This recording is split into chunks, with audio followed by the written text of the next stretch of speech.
বিসমিল্লাহির রহমানির রহিম। হে জগতবাসী, আজ আমি শামীম আলী চিশতি আপনাদের সামনে একটি আলোচনা নিয়ে হাজির হলাম। সেই আলোচনাটা হলো কি, যে দেখেন, আমরা কিন্তু এই পৃথিবীতে এসেছি, কিন্তু দেখা যায় যে আল্লাহ কোরআনে বলেছে ইবাদত করার কথা, সাধনা করার কথা আল্লাহ বলেছে।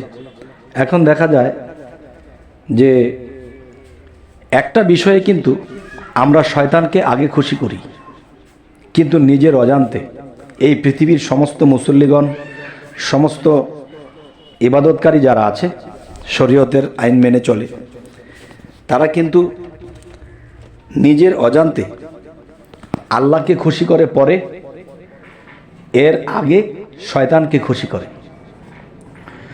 শয়তানকে খুশি করে কীরকম? যেমন দেখবেন, আমরা যদি কোনো ইবাদত শুরু করি, কোনো ওয়াজ শুরু করি, বা আমরা নামাজ শুরু করি, সর্বপ্রথম দেখা যায় আমরা আগে শয়তানকে খুশি করি। শয়তানকে খুশি করি কীরকম? ধরেন, আমরা যখন আল্লাহর ইবাদতটি শুরু করব, বা আল্লাহ রাসূলের কোনো নাম আল্লাহর গুণগান করব, এর আগে দিয়ে কিন্তু আমরা কি বলি? আউযু বিল্লাহি মিনাশ শাইতানির রাজিম। তার মানে আমরা কি বলতেছি? যে বিতাড়িত শয়তান থেকে হে আল্লাহ তুমি হেফাজত করো, রক্ষা করো। তখন শয়তান থেকে আমরা হেফাজত চাচ্ছি, ঠিক আছে, কিন্তু আমরা কিন্তু শয়তানের নামটা আগে নিচ্ছি। আল্লাহর সমস্ত কথা বলবো, জিকির করব, নামাজ পড়ব, দোয়া করব, যাই কিছু করব, আমরা কিন্তু সকলের আগে শয়তানের নামটা নিয়েছি। তখন শয়তান দূর থেকে বসে বসে মুচকি হাসে যে এই সমস্ত বিশ্বজগৎ সৃষ্টি করেছেন যিনি আল্লাহ, তার নামটি তারা সর্বপ্রথম নেয়নি, তারা আমার নামটি নিয়েছে। হয়তো আমি শয়তানি করি, আমার শয়তানি হইতে তারা বেঁচে থাকার জন্য হয়তো আল্লাহর কাছে বলেছে, কিন্তু তারা কিন্তু আমি শয়তানের নামটা আগে নিয়েছে।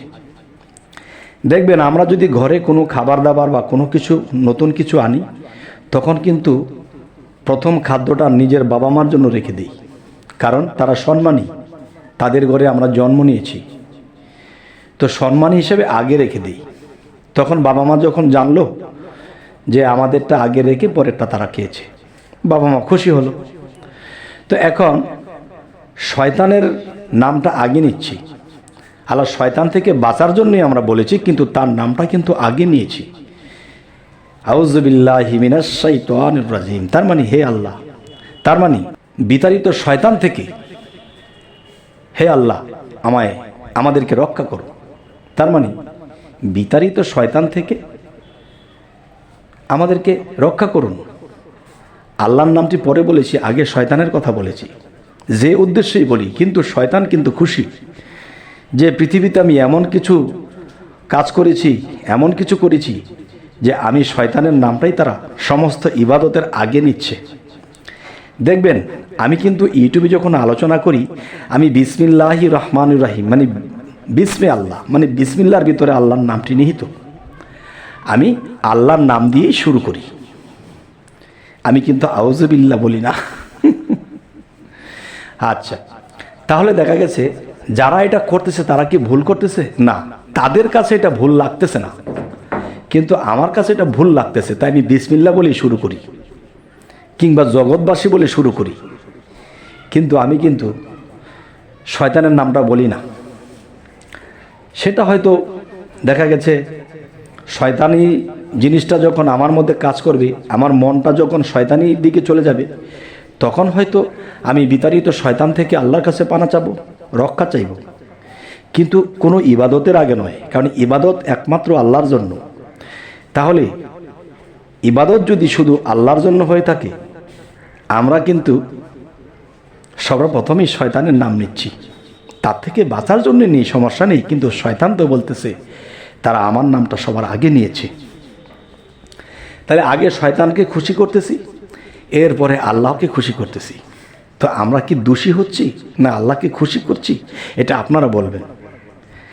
তবে হে জগতবাসী, আমি যতদিন ধরে আপনাদের সামনে আলোচনা করি, আপনারা আমার থ্যাম্বনেলটা দেখে খুব রাগান্বিত হন, এরপরে যখন দেখেন তখন কিন্তু ঠান্ডা পানি হয়ে যান। কেননা আমি প্রথম আগুন ধরিয়ে দিই, এরপরে ঠান্ডা পানি সাথে রাখি, ছিটা দিয়ে দিই, ইনশাল্লাহ নিভে যায়, তখন ঠান্ডা শীতল হয়ে যায়।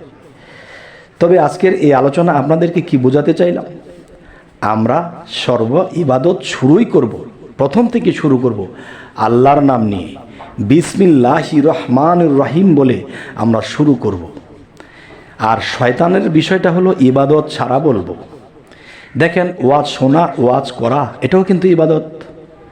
এবং নামাজ শুরু করব, এর শুরুতেও কিন্তু আল্লাহর ইবাদত। আল্লাহর ইবাদতের সাথে শয়তানকে কেন যুক্ত করব?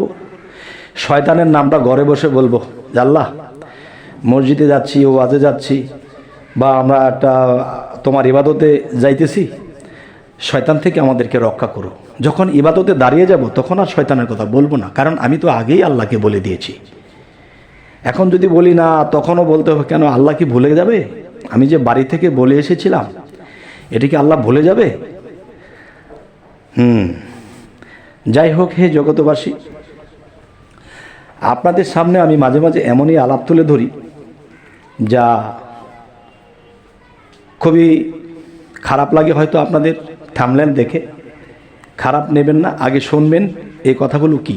তবে আরও একটি কথা বলবো, এই পৃথিবীতে শয়তানেরও শিষ্য আছে।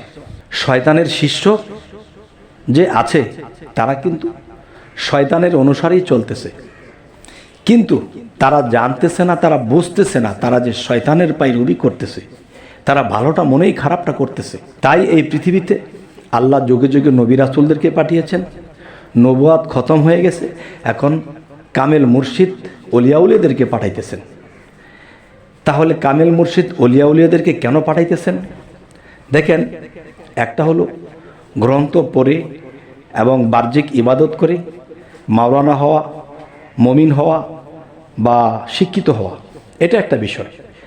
আরেকটা হলো নবী হযরত মুহাম্মদ সাল্লাল্লাহু আলাইহি সাল্লাম তিনি যখন হেরা পর্বতের গুহায় সাধনা করেছিলেন, তখন কিন্তু তিনি সেই সাধনার মাধ্যমে আল্লাহর সাথে সংযুক্ত স্থাপন করেছেন, আল্লাহর সাথে সংযোগ করেছেন।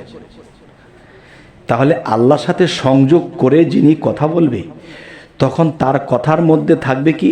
আল্লাহর কথা, আল্লাহর জ্ঞানে জ্ঞানান্বিত হয়ে কথা বলা। একটা হচ্ছে গ্রন্থ পড়ে আমি কথা বলেছি, মানুষকে শিক্ষা দিয়েছি, এটা একটা স্তর। আরেকটা স্তর আল্লাহর সাথে হট কানেকশনে কথা বলা, আল্লাহর কথাগুলো শুনে শুনে মানুষদেরকে বলা। তাহলে দুই ধরনের শিক্ষা, একটা সাধনার দ্বারা আল্লাহকে লাভ করেছে, হট কানেকশনে কথা বলা, আর একটা গ্রন্থ থেকে কথা বলা। তবে হে জগতবাসী, আজকে আপনাদেরকে যে আলোচনাটি শোনালাম, এই আলোচনাটি আপনারা কেমন মনে নিলেন? আমি যে আউযুবিল্লাহর কথা বলেছি, রাগ করলেন না তো? এবং আমি যে বিসমিল্লাহ দিয়ে শুরু করি, রাগ করলেন না তো?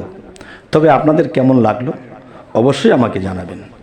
এবং আমাদের চ্যানেলে যারা নতুন আছেন, অবশ্যই যদি কথাগুলো ভালো লাগে, সামনে ভালো ভিডিও পাওয়ার জন্য অবশ্যই সাবস্ক্রাইব করে রাখুন। এবং আজ এ পর্যন্তই, সকলেই ভালো থাকবেন। আল্লাহ হাফিজ।